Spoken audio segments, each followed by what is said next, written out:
Welcome to the Alex Spicer Show. Today in the second half, there's a great interview that I hope you listen to with Emily Halley on meeting the needs of your children when it comes to education. But first, Snowflakes go crazy over Julius Trump Caesar and storm the stage in progressive-like fashion. The only problem is these snowflakes come from the far right. Nah, that's okay. It doesn't matter which side of the political stage they come from. They are still all progressives with the same values and principles. They just don't like each other despite being one and the same. But what does this mean for us about free speech if you can just disrupt anything anytime you feel you are offended? Also, London got hit again by another terror attack, but this one is unique and may spell some bad things for London. Last week, some people on the far right decided to take the stage in progressive leftist fashion and interrupt the performance of Julius Caesar because the production used President Trump to be Julius Caesar. And if you know anything about the play, Caesar is killed by the Senate. That's factual in history, really, and it's also the way it goes in the play. And because these far-right snowflakes were offended by such a portrayal of Trump, because they believe that this free speech is the equivalence of violence, they tried to ruin the play. Honestly, if the play were specifically created to portray the president being assassinated and trying to make that look like a good thing, I would definitely be flying some red flags, majorly. But if you know anything about the play Julius Caesar, you would know that the death of Julius Caesar turns out to be a really bad thing. In fact, it turns out to be regrettable for most of the main characters in the play. It's not a glorified thing. It's a really bad thing in the play. This is why we should really try to educate ourselves more properly. Sure, picking up a book and reading once in a while won't hurt. Reading Shakespeare's play, the play that you're planning on ruining, might actually be helpful. But what happens more is that we educate ourselves. We need to more educate ourselves properly on the First Amendment. And here's why.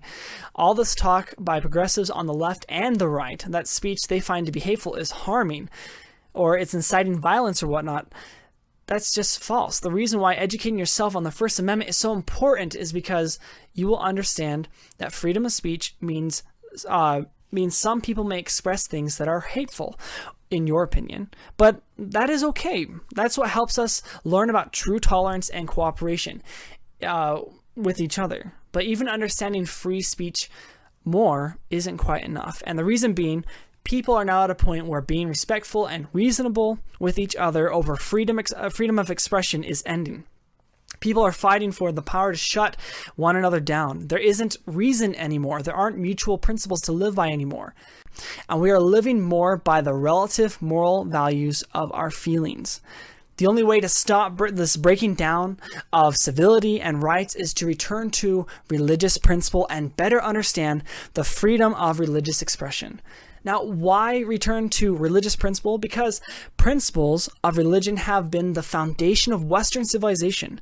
And in particular, the Judeo-Christian principles are the principles that founded the culture and constitution of America. Those principles have helped us understand the ways in which we should keep our behavior in check. So that way we can actually live peacefully with each other and be steady and strong enough as a nation. And that is why America grew into the world's greatest and strongest nation in the history of the world. When we neglect those principles, when we neglect those principles, we turn away from what makes us successful, and we deteriorate into something else, something less free and prosperous. This is why George Washington said in his farewell address that national morality cannot prevail in exclusion of religious principle. What makes it wrong for us to try and silence one form of free speech is the principle of equality of rights. Because we are all equal, this means silencing one person's free speech is not treating them as though they have equal rights. Without this religious principle of all men being created equal, then suppressing others' rights to free speech ends up being perfectly fine. But it's not fine, and we need to stop it immediately. It's not okay no matter who is doing it, on the left or on the right. There's no justification. Now let's move on, just for a moment, onto the London terror attack. As you know, London has been through traumatizing experiences with multiple terror attacks. But what's made this most recent attack different is that it was pulled off by someone who was not a radical Muslim. In fact, it was someone who was specifically targeting Muslims. He hit them with his van as they were coming out of their mosque. Now, it appears there may be some future retribution for what happened. My own fear is that there may arise a terrorist-based resistance group to Muslims, and that group and radical Muslim terrorists will end up having some sort of civil war, and more innocent lives will be lost. What stands out most to me is that when violence breaks out again, it won't matter the severity, because it will always be the innocent people who pay for it. So really, we should learn our lesson as Americans before violent events shake us, before more events shake us. Luckily, we still enjoy our Second Amendment rights. So really, the right we should be most concerned about is the First Amendment. With this in mind, we should avoid political correctness because it suppresses free speech. The danger of political correctness is how it silences the innocent people and emboldens evil persons to act without fear. Each person's conscience is the driving force behind their expression of free speech. We should always allow them to express their conscience in safe and proper ways. But even if we disagree with it, the fact is, some people may be more consciously aware of things than we are, which means their free speech may be highlighting some danger to which we are oblivious to. Our free speech is also the key to our safety because it allows us to show evil that we are a people who are ready and alert. We are ready to stop evil as we see it. True free speech makes it known to the enemies that we won't be sitting ducks. Our free speech may be squelched by violence and terrorism. Cannot be squelched by violence and terrorism. Thank you so much for watching the Alex Spicer Show. Stay tuned for the second half, where I will be interviewing Emily Halley, an entrepreneur and mom and homeschooler who has had some great insight on how to best help your children and meet their needs when it comes to education.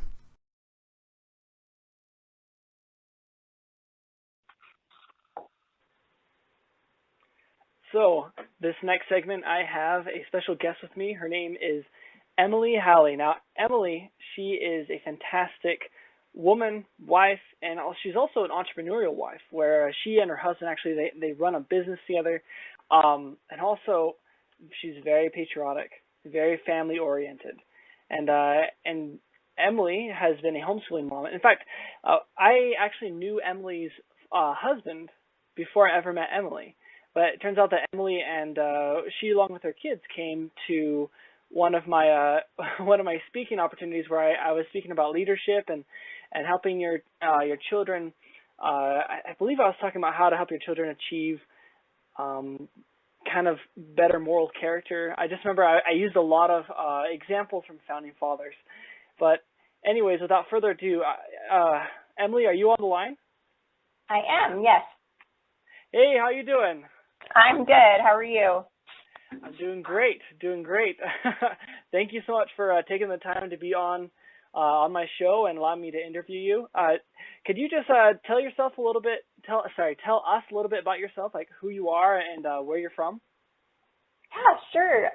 First of all, thanks for having me on. I feel very flattered that you asked me on. A lot of these subjects are very dear to my heart, so I'm excited to tell you a little bit about my experiences.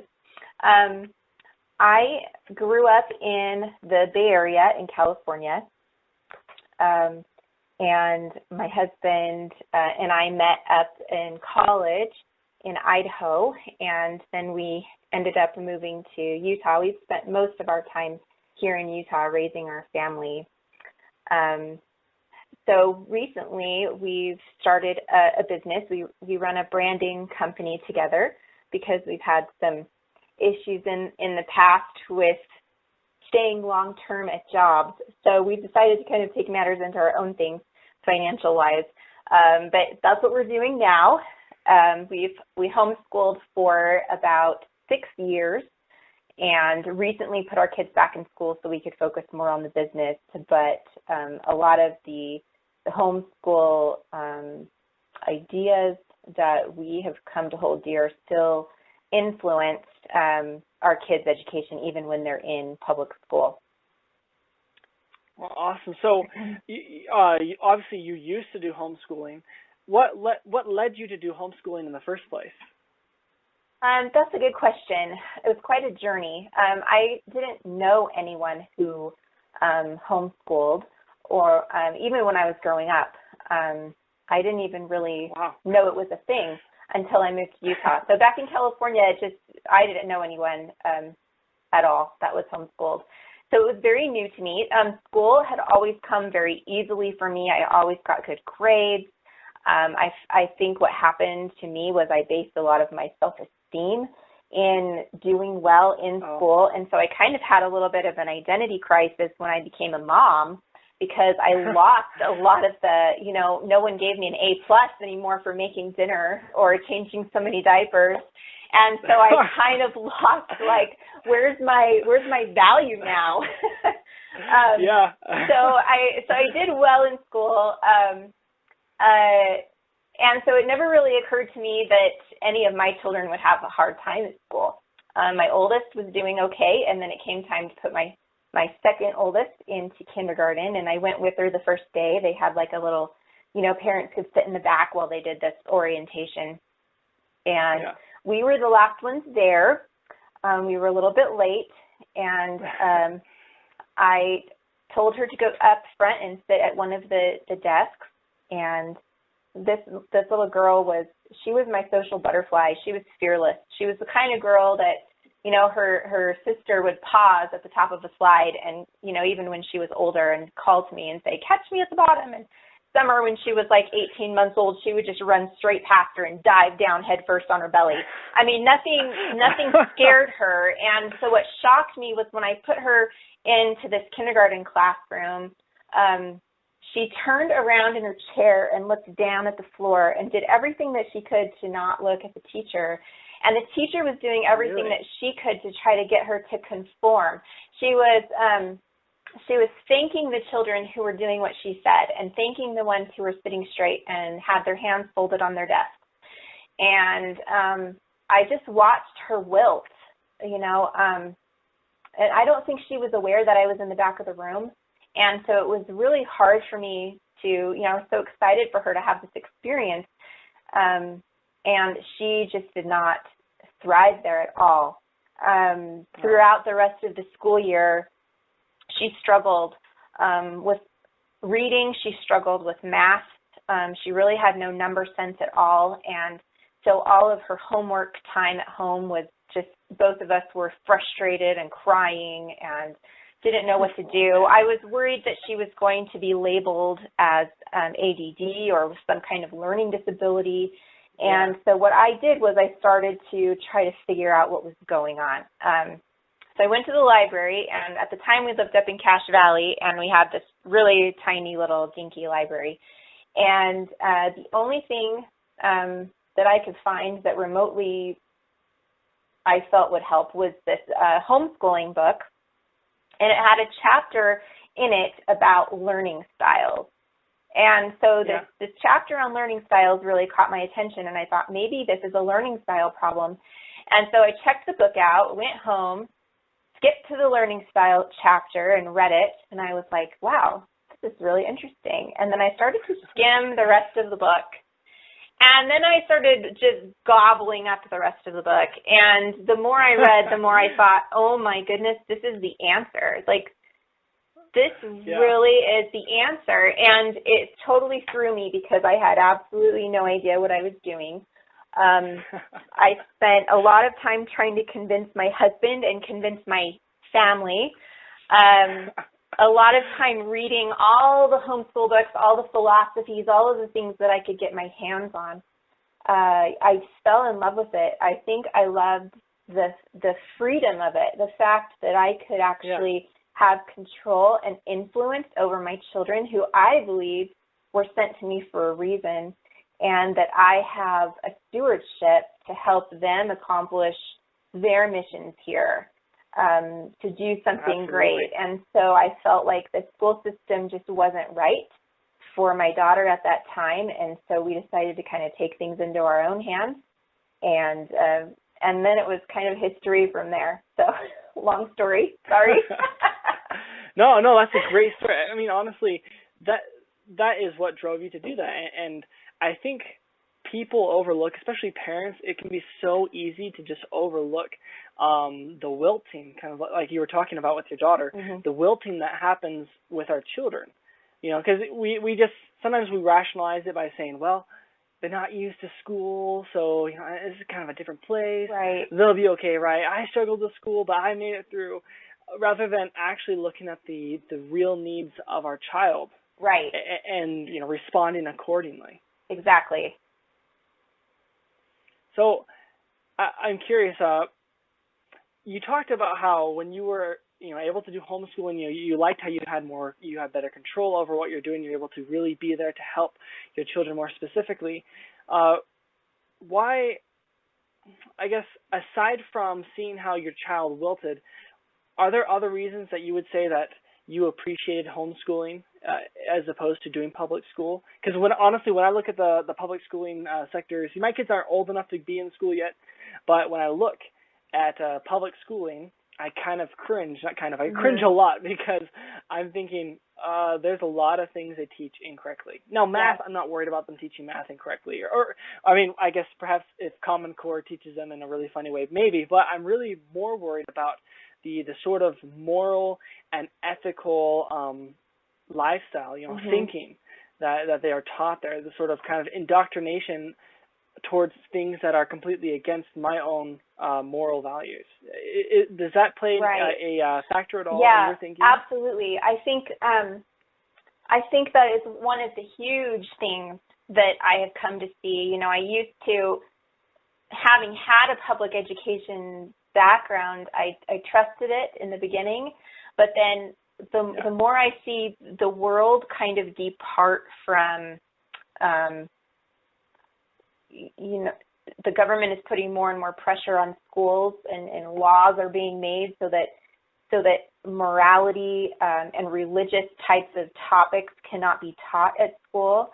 And I think what's happening is that you have parents who have this certain kind of moral fabric that they want to distill in their children as they grow up, but their kids are learning different things at school and they're coming at odds with it. So when then your children are put in a position where they either they're most likely going to believe what the school is telling them and start questioning their parents, and then they start leaving, religion, and we're seeing like 1/3 of people leaving, the religion of their childhood. You get rebelliousness and just these like countercultures of people who think that things need to change because they feel that something's wrong, but they don't know what is wrong. They don't know how to change it, and really they're becoming more part of the problem than the solution. Absolutely. No, I completely agree. I think probably the biggest issue is that the school, the government, because the government runs the school, is trying to replace the role of parents, right? Mm-hmm. Because either they think that the parents aren't doing a good enough job. In some cases, that may be the case because there are those areas in the country where there's a lot of poverty and the parents don't do a very good job. But the truth is, you can never replace parents ever. Right. Like there are things that parents can provide and supply that a school system cannot, and more especially, even if the school system were more morally focused, more morally central, morally conservative. As we see, that doesn't last very long. The government is not a very reliable source of any sort of moral values because people can get in there and corrupt it, which is why at least I personally believe you have to have a religious influence in the home as well, right? Yes. To support the parents, to give them that backbone to the moral principles that they're teaching their kids, because if they don't have that, then they too can be very influenced and persuaded by a lot of really, really bad theories, really bad ideas proposed by government, proposed by media, and all sorts of other thought leaders who have really worthless concepts when it comes to value, when it comes to raising children, and it comes to families. Right. Right. And so one of the things when I first started, I wrote down a list of all of the things that I wanted my children to learn. And I prioritized it. And what was really interesting to me is that the things that were at the top of the list had nothing to do with the stuff that you learned at school. The stuff at the top of the list was, more than anything, I want my children to have good souls. I want them to have good character. And I realized that was not going to happen at school. I understand that it's important that they learn skills in order to provide for their family and be effective in society, but that was secondary to what I really wanted them to develop.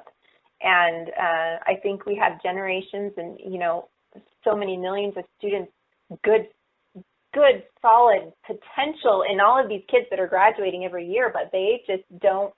They've been fed this story that if all they do is get good grades and go to college, they're going to have this happy, great life.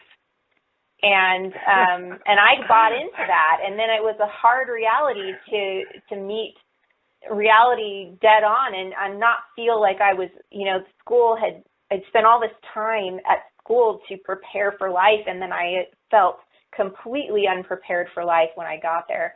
I remember my parents dropped me off at college, and we went grocery shopping the day before they were going to leave, and my mom was asking me, well, you could get this to prepare this, and I felt so overwhelmed at the fact that I had never done shopping before. I had never learned how to cook before outside of just a few little things here and there, and all of a sudden I had to take care of myself. And I had this come apart in the middle of Albertson. Like, I don't know what I'm doing. And so, kind of a tangent, but it's just an example of the millions of things that I felt like school did not provide for me. Whereas if I would have spent more time at home with my family, learning more real life skills as well as character building skills, because I think as we face trials and challenges in our lives, we can't just fold like cheap tent and go home crying. Like, we really have to have that backbone to be able to stand on and stand up and try again and feel like that we have a purpose and a mission in our lives. And I just feel like school doesn't do a very good job at that. I believe that there are certain Agreed. teachers that out there that do a better job as acting like mentors to students. Yes. But I also feel like more and more they are feeling like they have less and less freedom to influence their students because of government control. And so I think that's part of the problem. I don't have a problem with teachers per se. I do have a problem with the government telling teachers what to do instead of parents asking teachers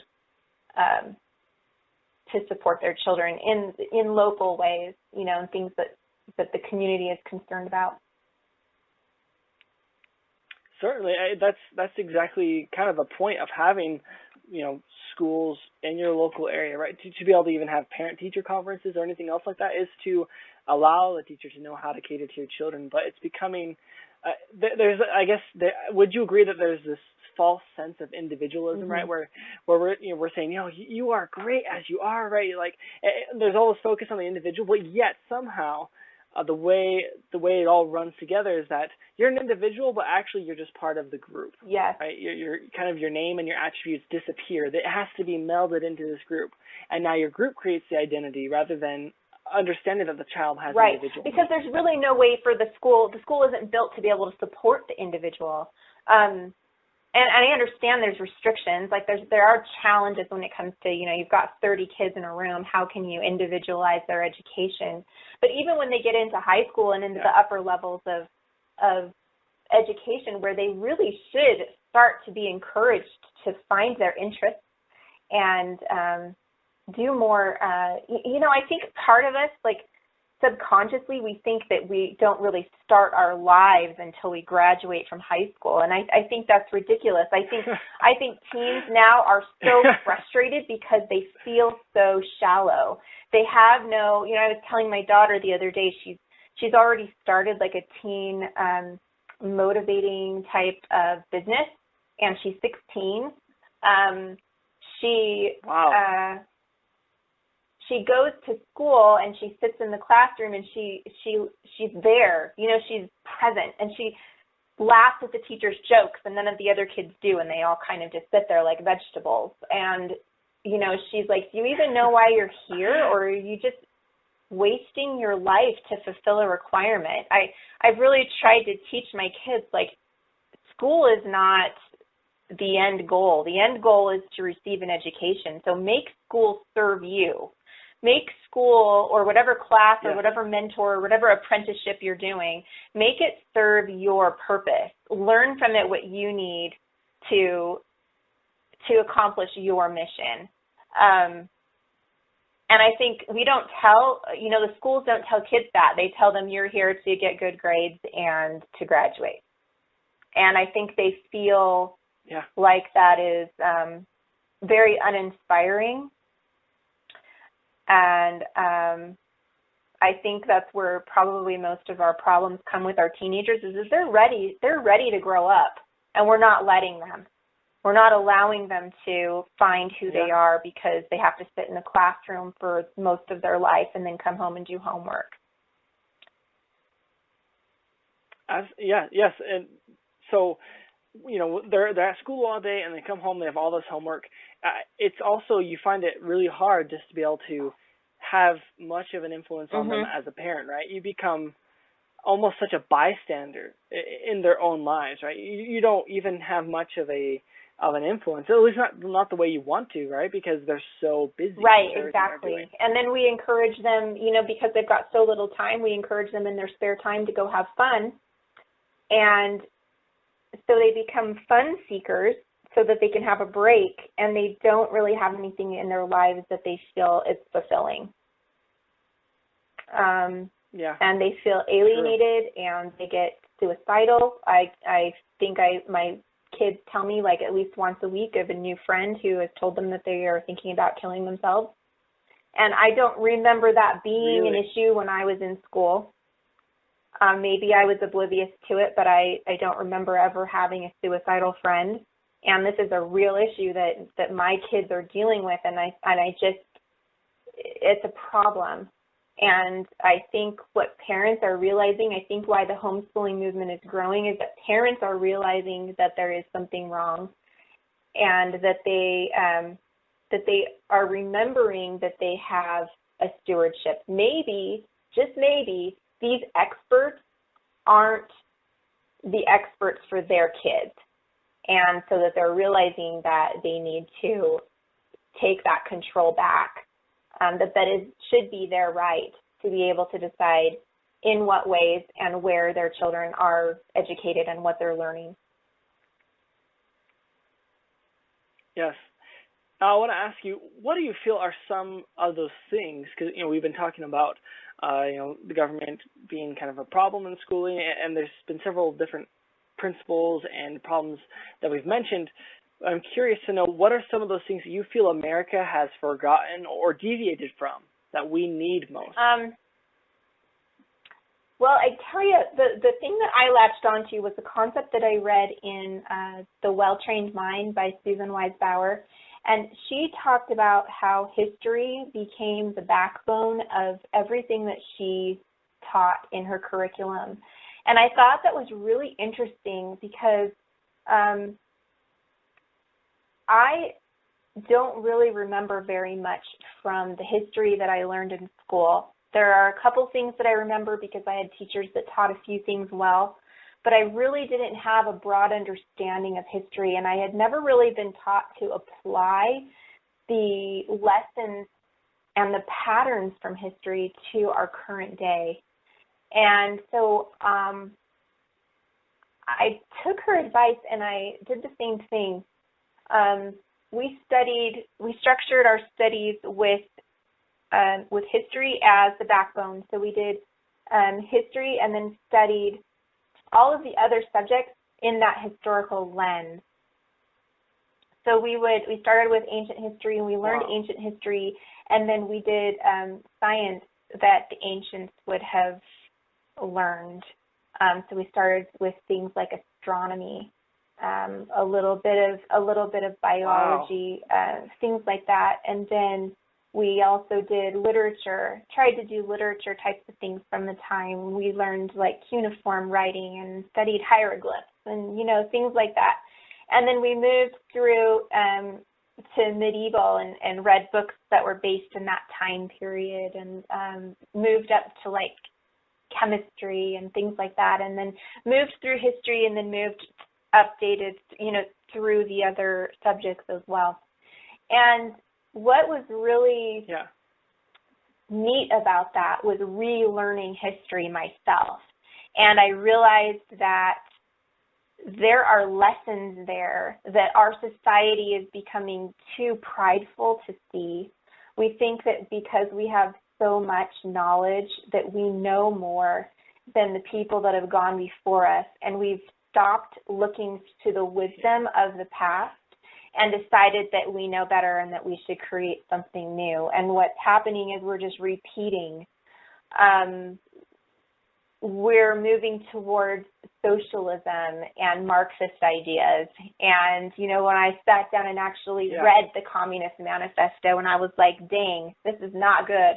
And I don't think we do that anymore. I don't think we actually go to the original sources and really see what these people are saying. I don't think we study the Russian Revolution. I think it's largely ignored. I think Stalin is largely ignored. I think even, we study the Holocaust, but I don't think we spend much time on the education system that Hitler had instituted in Germany. So it's really interesting what is chosen to be taught to our children, and they grow up without feeling like they have context, like they don't really know where they came from, and so they don't, because they're missing that piece, they're missing part of who they are, and then they're missing where they're going.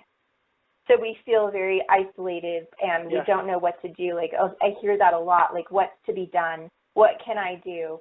Because we really have no idea. It's like we're living through this for the first time, when if we could just go back a few generations and read about what happened before, we would know what to do. Yes, that is so true. I almost feel like they remove parts of history from you to learn whatsoever, right? They'll even rewrite the whole narrative behind it to fit kind of whatever story they want to portray. But especially, I've noticed, at least from my going to school, because I started going to school when they started implementing a lot of these nationalized tests. And the curriculum became much more nationalized. I remember just going through test after test and seeing how the history would change. And I moved all over the United States, so technically the schools would be on the same curriculum, but they would sometimes have different dates as to when they would start teaching things. And I recall being at one school, and I would learn about the American Revolution, let's say when I was living in Ohio, and we would learn all about like these incredible things Washington did, and also the Boston Tea Party, but particularly a lot of things that they taught us had to do with this real sense of freedom, of patriotism, of principle, like the reason why they felt like they needed to declare independence. And then when I moved out west, I will say there's a lot of good things about west, but when I moved out west, I noticed that when my class, because I was there and I had gotten there before they even started teaching that part of history, I noticed that they left out a lot of the same details I had learned back in Ohio. A lot of the same details. In fact, it mostly just made it sound like the Boston Tea Party was nothing more than a bunch of riffraffs, and most of the patriots were just guys that were fighting for lower taxes and ignoring all the other grievances that were listed clearly in the Declaration of Independence. Right? There's a lot more than just taxes that they revolted for. I mean, shoot, if taxes is purely the most righteous and good reason that you have to revolt, then all Americans could and should have revolted a long time ago. Several times throughout the American history, but there's so much more to it than we're given. Yeah, absolutely. I think textbooks are a big problem. I don't really understand why we've reduced history to like these little 30-second sound bites. why we're not assigning our students to go read original sources or also credible sources by people who know what they're talking about.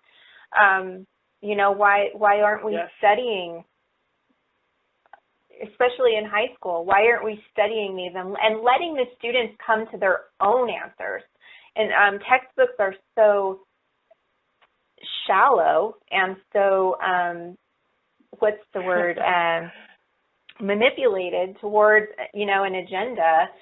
Even the textbooks I was using as a source in my history teaching a couple of years ago were very sided politically to the Democrats. She treated the Democratic presidents like they were royalty and wasn't too nice to the Republican presidents. And I thought, this isn't exactly neutral.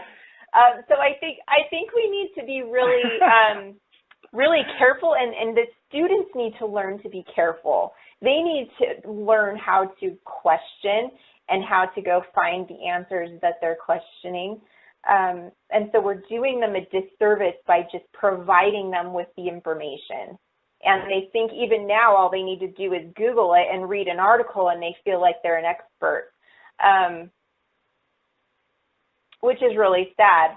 I think if they really understood history, they wouldn't look at it like, they find out that Christopher Columbus brought disease to the Native Americans, for example, and then automatically, we demonize Christopher Columbus. Who cares that he discovered the New World?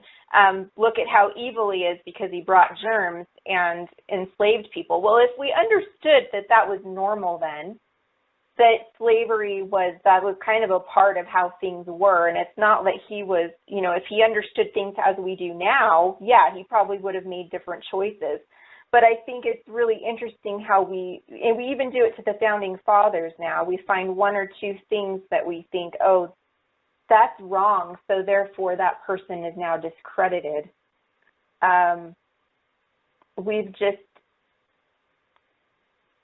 We've lost our, all of the good things that came from those people, and now everything that they write and everything that they thought, we now discredit. So I think those are some of the things that concern me. Yeah. Thank you so much for being willing to take time and be on my show. I would love to hear anything that you have to share. Is there any last words that you would like to share? I think the thing that I encourage people to do the most, because I don't think that homeschooling is right for everybody, but I think that every parent can prayerfully think about each of their children and help them make choices that will really positively benefit them. Whether that's, for my middle daughter, it ended up being we invest greatly every month to keep her in a dance program that I feel has really developed her character. She has learned things there through battling, injuries and pursuing things that have been difficult for her, and she has good mentors there, and I really feel like that has been a large part of her education. And that was different. It's different than what the experts say should be part of a child's education. We've tried to model business for our children because we felt that was important. So I think I really feel that each of our children have a personal mission, and I think that they were born with natural gifts and talents and interests that should be encouraged. And so it's part of our job as parents to help them facilitate that, to help them find the resources that they need to be successful. And that might not be traditional school. It might be certain teachers that they need at school. It might be people that who are in that same type of field that maybe your student needs to be in touch with. We're always looking for opportunities to facilitate their education. So that's what I would encourage everyone to do, is just to be aware and to reclaim that right to be a steward over what your child learns and how they're brought up. Agreed. Amen. That's awesome. That is absolutely. fantastic advice. Thank you so much for sharing. And thank you for being on. Once again, this is Emily Halley with her insight as an entrepreneurial parent and mother, wife, and one who has homeschooled and who has a lot of great understanding about helping your children be parented in the right way, whether that's homeschooling or another path. I just thank you, Emily. I love your advice on really trying to cater Absolutely. to the needs of your children and helping us understand the challenges that arise. So thank you so much, and I look forward to seeing you again in person. Thanks for having me on. I appreciate it. Okay, you too. We'll see ya. All right, take care. Bye.